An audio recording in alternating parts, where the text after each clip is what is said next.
Estamos de regreso en La Primera Hora, un programa pensado para ti. Bueno, y estamos de vuelta en este su espacio de Primera Hora. Como habíamos anunciado, tenemos la visita en la entrevista central del día de hoy de Anneris Meléndez, quien es la presidenta de ACOPROVI.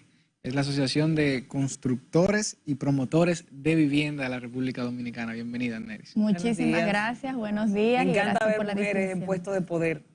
Digo, mujeres en la presidencia. Buenos días, Anneris, ¿cómo estás? Muy buenos días, muchas gracias por la invitación y sí, un gran saludo a todos los que nos sintonizan. Claro que sí. Mira, Anneris, la semana pasada ustedes tuvieron un evento, lanzamiento de una plataforma, Construyendo RD, que estuvo encabezado por el presidente Luis Abinader. Cuéntanos un poquito de qué se trata esto, porque también hubo informaciones importantes por parte del Banco Central.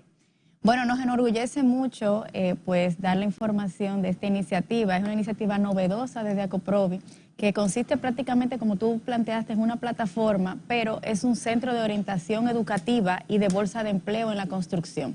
Viene a responder a una necesidad que tenemos no actualizada, o sea, está actualizada, pero es histórica, de contar con mayor cantidad de mano de obra tecnificada en la construcción y sobre todo dominicana.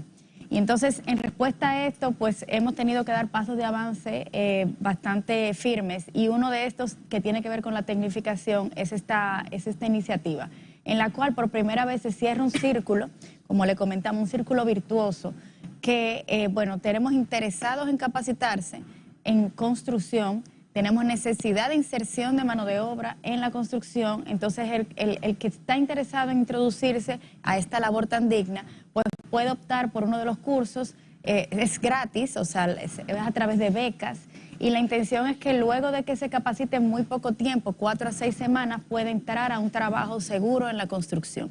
Nos afecta bastante esta escasez de mano de obra, y entonces tener esta posibilidad pues puede ser muy favorable para los dominicanos. Tú dices, perdóname, escasez de mano de obra por la situación de que están deportando haitianos. No. Históricamente, las labores tecnificadas de la construcción y las labores en general siempre hemos necesitado mayor cantidad de mano de obra. ¿Por qué? Porque ha habido un desarrollo de la construcción importantísimo. Ustedes lo han evidenciado.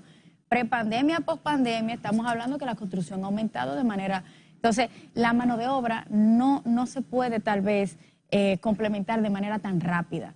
Tenemos que nosotros provocar ese cambio, y entonces con mayor construcción, sin la cantidad de mano de obra que responda, tenemos una seria situación. Entonces estamos tratando de abordarla con este tipo de iniciativas. Anneris, una de las cosas que se dice normalmente para quizá plantear el hecho de que haya mano de obra extranjera en sectores como la construcción y la agropecuaria es que se paga mal a esos trabajos. Sin embargo, cuando uno tira el cálculo de cuánto tú le pagas el día a una persona, fácilmente en una oficina tú ganas menos que lo que ganas en el sector construcción. Y quisiera saber, más o menos, si pudiera compartirnos, primero, qué cantidad de extranjeros trabajando, si se tiene el número, en la construcción hay en el país, y cuánto es el sueldo promedio, por ejemplo, de un maestro constructor o de un albañil que realiza un trabajo directamente en la obra. Sí, has dado en el clavo con uno de los mitos que tal vez han alejado a muchos dominicanos de la construcción, pero cualquiera que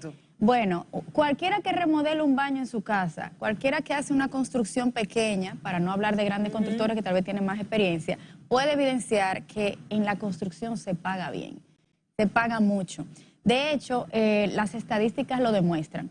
Cuando vemos cuál es el salario promedio en la construcción, cuando uno busca las estadísticas económicas, vemos que es mucho mayor al salario mínimo mensual. Hablamos de 30 y tantos mil, cuando el salario mínimo en empresas grandes es 25,000.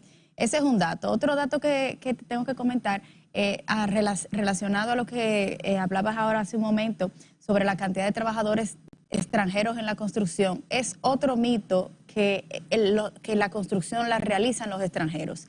Sí tenemos una situación, antes de entrar a la estadística, que no es dominicana, es internacional, es una situación generalizada en la cual las labores rudimentarias en cualquier país las hacen los inmigrantes, las labores rudimentarias. Ahora, la construcción no se compone solo de labor rudimentaria, hay también labor tecnificada, y esa labor tecnificada es mayormente dominicana, sin lugar a dudas. Sobre estadísticas, hay números distintos que pues plantean cuántos extranjeros hay en la construcción total. Lo que sabemos es que hay 400 y tantos mil empleados en la construcción, de los cuales entre 111 y 130 son extranjeros, según las estadísticas, por ejemplo, de la ONE, en la encuesta nacional de hogares. Hace un tiempo que no se hace un censo específico sobre la parte de los inmigrantes. Sin embargo, nosotros lo que tenemos la esperanza es de que más dominicanos se van a estar introduciendo en la construcción a través de plataformas como la que nosotros ahora hemos iniciado, y que estamos seguros de que la construcción es un trabajo digno y que percibe mucho ingreso económico para cualquier persona que pueda integrarse. ¿Qué significa la tecnificación? Vamos a decirlo en un modo más simple. Nosotros conocemos la construcción como hacer el hueco, ¿cómo se le dice? La excavación, la zapata. Pala, pico, madera. ¿Cómo lo traducimos para que el pueblo pueda entenderlo? Sobre todo porque se dice que nosotros estamos atrasados en materia de tecnología y eso, la tecnificación de la construcción. Es cierto que la labor en la construcción dominicana es bastante rudimentaria. Y con tecnificado hablamos de que no solo se aumenta el nivel de calidad de la labor constructiva, o sea, que se realice de una mejor manera, con mayores conocimientos, sino también de que sea realizada a través de medios más tecnificados, como por ejemplo el uso de herramientas, de equipamiento, pero no solo de el cómo se realiza, sino el qué. Hablamos de métodos de construcción. No es lo mismo colocar, bueno, por ejemplo, ustedes han escuchado mucho las formaletas. Sí. Las formaletas tienen tal vez, qué sé yo, 20 años siendo muy activas en este país. Anteriormente a eso era block a block, o eran estructuras aporticadas. Entonces, eso es un cambio en método constructivo. De igual manera, en los últimos años se han evidenciado otros cambios que han sido todavía más revolucionarios. Por ejemplo, los muros interiores que antes eran block a block, ahora se pueden construir también con divisiones ligeras. Las cocinas que antes eran hechas maderita a maderita, ahora son cocinas modulares. Y esa es la forma en la cual tecnificamos la construcción de modo que sea menos rudimentaria. Rudimentaria me refiero hecha con las manos, trabajo fuerte, trabajo rudo. Y es un reto que hemos tenido, sin embargo, no estamos tan detrás como pudieran pensarse. Las labores de la construcción dominicana, hay estadísticas, por ejemplo, en las estadísticas Doing Business, entre otros indicadores, que plantean que la construcción en la República Dominicana es segura. Y eso nos lleva a que esas percepciones que hay, por ejemplo, dentro de todo este tema de las estafas inmobiliarias o dentro de todos los temas de que han sucedido tal vez algunos fallos en cuanto a vicios constructivos, se convierta en, básicamente, que se ha denotado más de la cuenta algunas situaciones que históricamente han pasado antes, que ahora no es verdad que son más que antes, que tal vez ahora se informan más que antes, pero la construcción en la República Dominicana es segura y los constructores en su generalidad, habrán por supuesto excepciones, son muy responsables. Pero en el tema, por ejemplo, de la tecnificación que hablas, ha habido un avance considerable, como mencionabas, con el propio tema de la formaleta, de las cocinas modulares, y eso ha ido reduciendo el tema de el trabajo rudimentario. Sin embargo, creo que el año pasado, a finales del año pasado, se firmó el Pacto Nación por el tema migratorio haitiano, y uno de los aspectos que mencionaban era la inversión en el sector agropecuario, en el sector construcción, para tecnificar el sector, no solamente la mano de obra, sino los procedimientos del sector. ¿Hasta qué punto pudiera avanzar o se tiene pretendido avanzar desde ACOPROVI o desde otras asociaciones en el tema de la tecnificación de la construcción para la reducción de esa mano de obra rudimentaria? ¿Se tiene ya un norte de nosotros queremos lograr que el trabajo rudimentario se reduzca en un 20%? Eso no va a generar mayor rentabilidad, o sea, saber si tienen eso estructurado dentro de su plan de acción. Bueno, comencemos por lo que sucedió el año pasado, donde se dispusieron unos recursos económicos a través del Bandex, del Banco Bandex, en los cuales a través de financiamiento se podía acceder a maquinarias y equipos que pudieran tecnificar la construcción. En ese caso era mecanizar la construcción, no sé si recuerdan la diferencia en el término. Nosotros estamos solicitando, uno de los aspectos fundamentales que tienen que ver con la tecnificación es el uso de maquinarias y herramientas, que ya lo comentamos.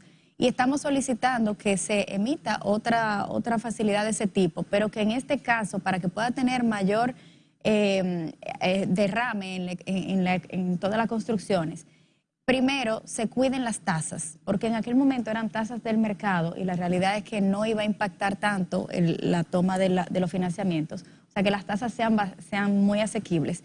Y otro punto importante es que se incluyan dentro de los equipos y herramientas que puedan ser financiados, se incluyan pequeñas herramientas y también se incluyan equipos usados.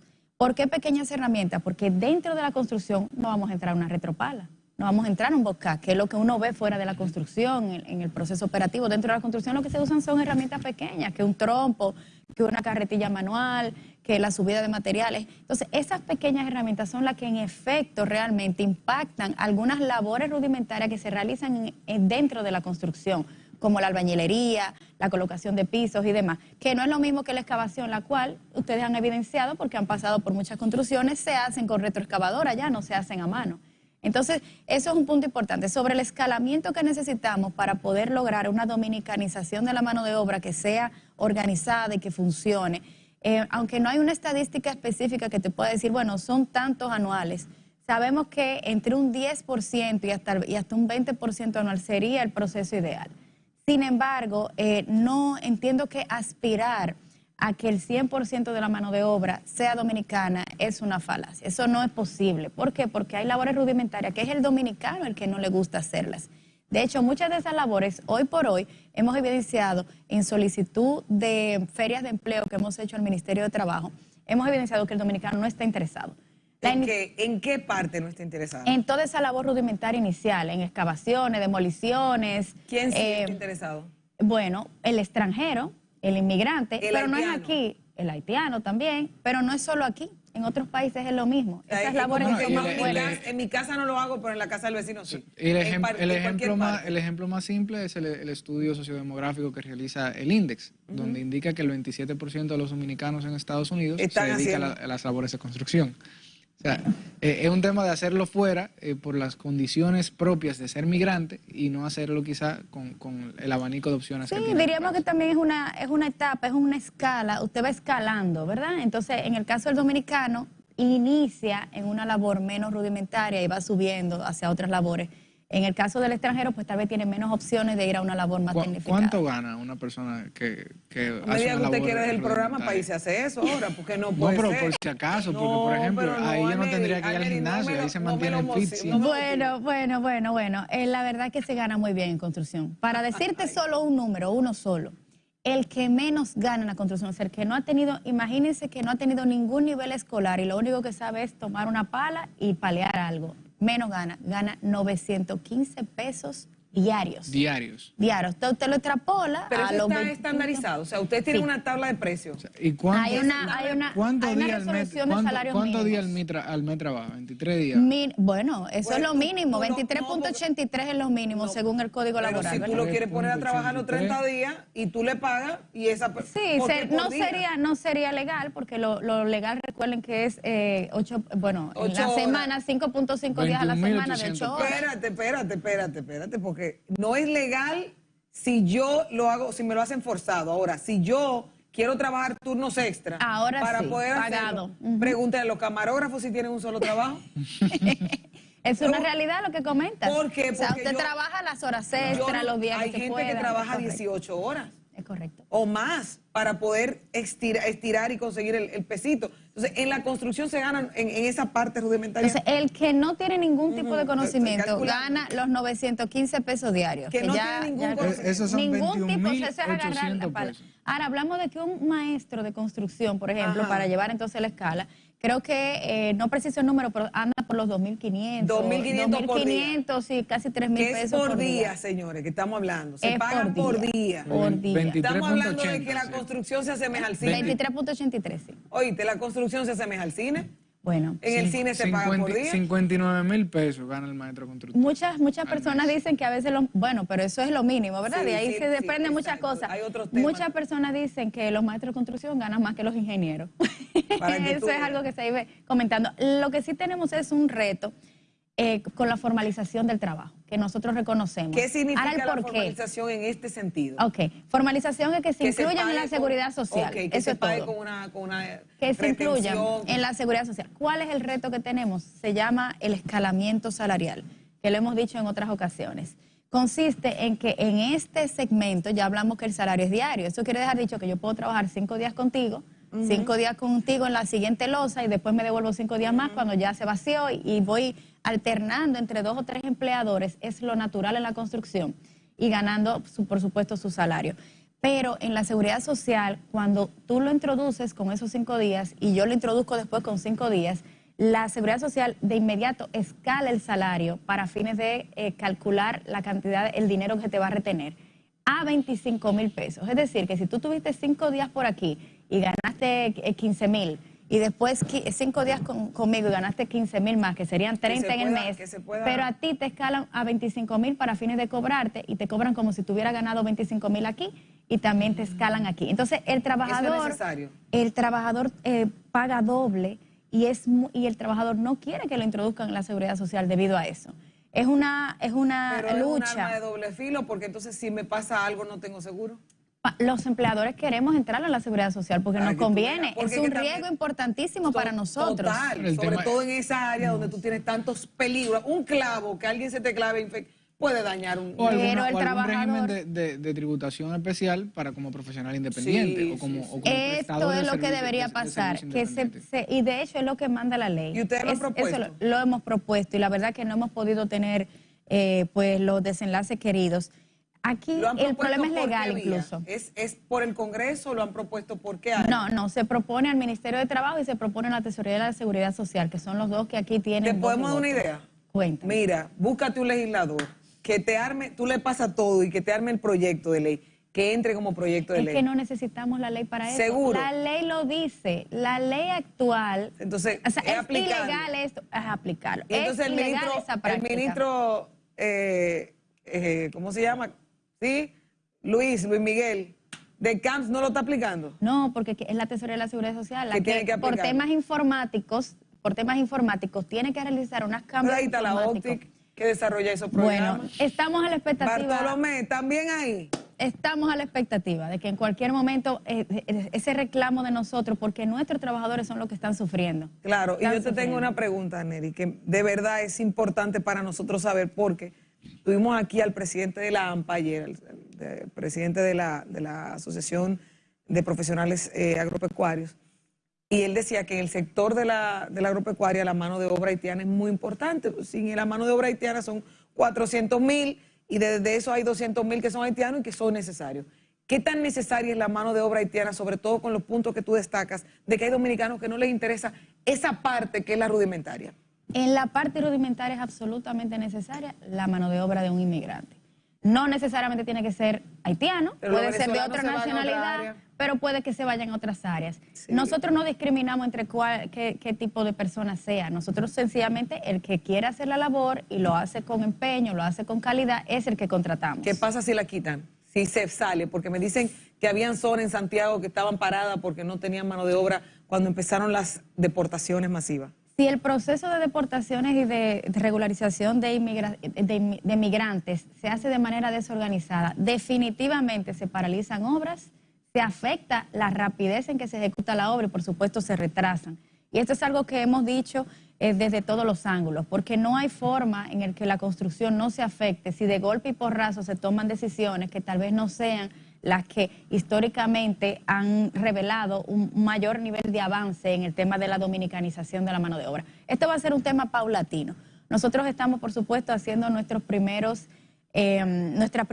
nuestros primeros pasos, aunque históricamente lo hemos hecho a nivel, pues obviamente de hablar y de motivar, ahora lo estamos dando operativamente. Hemos abierto esta plataforma, Construyendo RD, con la cual esperamos que sea parte de la solución, pero la solución no es una. La solución viene en un conjunto de acciones que incluyen incluye una regularización organizada, e incluye también mayores condiciones de trabajo y bueno, en fin.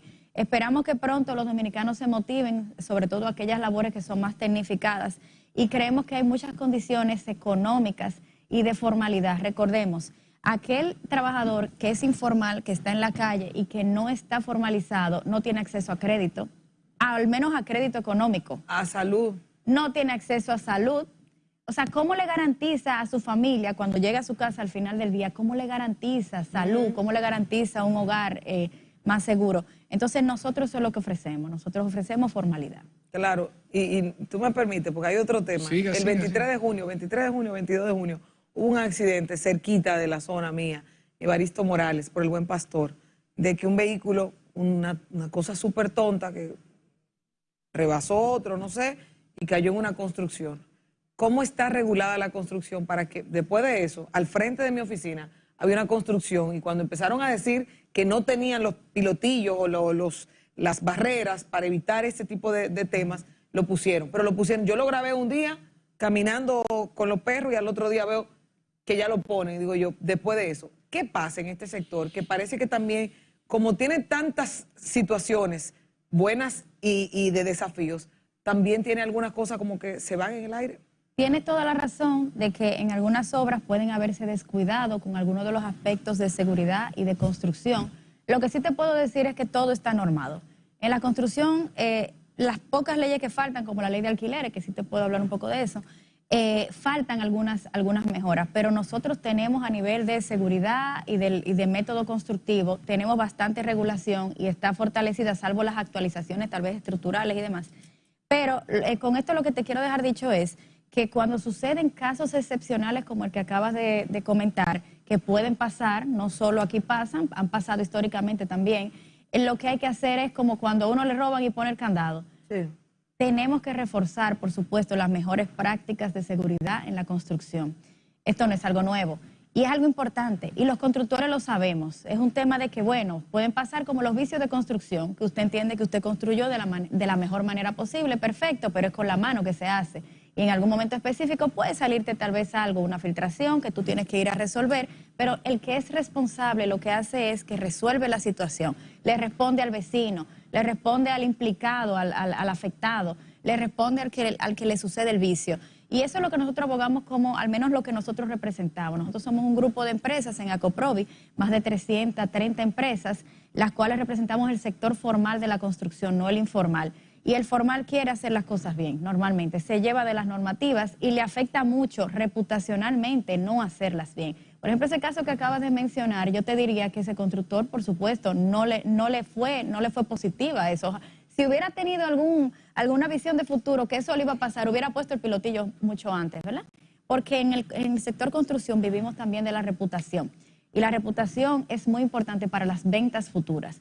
Por ende, el constructor formal se cuida, quiere hacer las cosas de la manera correcta y trata muy bien a sus clientes también a propósito. A nivel, por ejemplo, de hacerles descuentos, de que se mantenga cómodo con la transacción que ha realizado para la compra de la vivienda, de modo que pueda comprarle de nuevo, como en cualquier otro comercio, diría yo, ¿verdad? Claro, pero mira, no quisiera despedirte, Neris, y tratar un tema que ha tomado mucho auge en los últimos meses, sobre todo en Europa. Ya un problema que nosotros lo habíamos tratado anteriormente en nuestra región, y es el tema del déficit habitacional. Recientemente, el pasado viernes... Uno de los principales retos del país. El pasado viernes, el presidente del gobierno español, en el congreso de su partido, anunciaba la creación de una empresa pública para la construcción de viviendas. ¿De qué forma se conjuga la acción pública con el sector privado, en este caso Acoprovi, en la búsqueda de solucionar el problema del déficit habitacional en la República Dominicana? Has dado en un punto clave, de hecho uno de los objetivos primordiales por el cual se fundó esta asociación, la Asociación de Constructores y Promotores de Viviendas. Mira, el déficit habitacional aquí sabemos todo que es alto, pero hay algo que es bueno que tomar en cuenta para profundizar en el tema, y es que existen diferentes tipos de acceso a la vivienda. Entonces, nuestra Carta Magna confirma que es un derecho constitucional el acceso a una vivienda digna, pero el acceso no tiene que ser con la compra. Puede ser con la compra, puede ser con el alquiler, puede ser con el uso y goce. Entonces, cuando uno diferencia esos tres niveles, vemos que en este país, a nivel de compra, vamos muy avanzados. Tenemos, por ejemplo, la ley del fomento al mercado hipotecario, el fideicomiso, con el bono de vivienda de bajo costo, con el cual las viviendas de bajo costo pues han aumentado muchísimo. Y eso es muy importante para el acceso a nivel de compra. Pero a nivel de alquiler, nosotros todavía no tenemos una ley que ampare un mercado de vivienda en alquiler robusto. Y eso hace que entonces muchas personas que o no están interesadas en comprar o no tienen el nivel adquisitivo para comprar, no puedan tampoco tener acceso a una vivienda en alquiler digna. Por ende, para abordar el tema del déficit habitacional en conjunto con el sector público y privado, Para empezar, tiene que haber mayores condiciones regulatorias para que se pueda desarrollar ese mercado de alquiler, y para eso hay que aprobar una ley de alquiler que contenga algunas recomendaciones que nosotros hemos hecho. Eso es por un lado.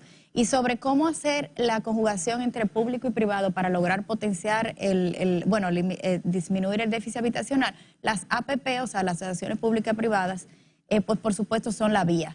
Nosotros en este país tenemos, gracias a Dios, un mercado, unas regulaciones favorables en ese aspecto, porque con el tema del fideicomiso se pueden crear pues muchas asociaciones que fomenten la seguridad legal y jurídica, que puedan potenciar que muchos inversionistas vengan. Nos falta la ley de alquiler, por supuesto, pero estamos en eso. Yo sé que nuestro presidente nos lo prometió, que va a haber un avance importante en ese aspecto, y nosotros estamos esperanzados que va a ser así, y eso va a ser una realidad, que el déficit habitacional disminuya si se logran estos objetivos. Yo espero que en esa ley de alquiler, Anelia, esté contemplado la no prohibición de tener animales, de tener mascotas. Eso es muy importante. Aunque va a estar en una ley ya, que ya está en la ley que está en el Congreso, la ley de protección animal, pero a nadie se le puede prohibir tener en su vivienda una mascota. Eso está y debe estar prohibido por ley. Pero ojalá que lo tengan contemplado. Así es. Agradecerle a Neris Meléndez, presidenta de ACOPROVI, por acompañarnos el día de hoy. Nos vamos a un pequeño compromiso comercial. ¿Sabe quién viene para acá? Claro que sí, un gran amigo de este espacio, Félix Rodríguez, en breve, luego de la pausa en este su espacio a primera hora. Así que no se muevan.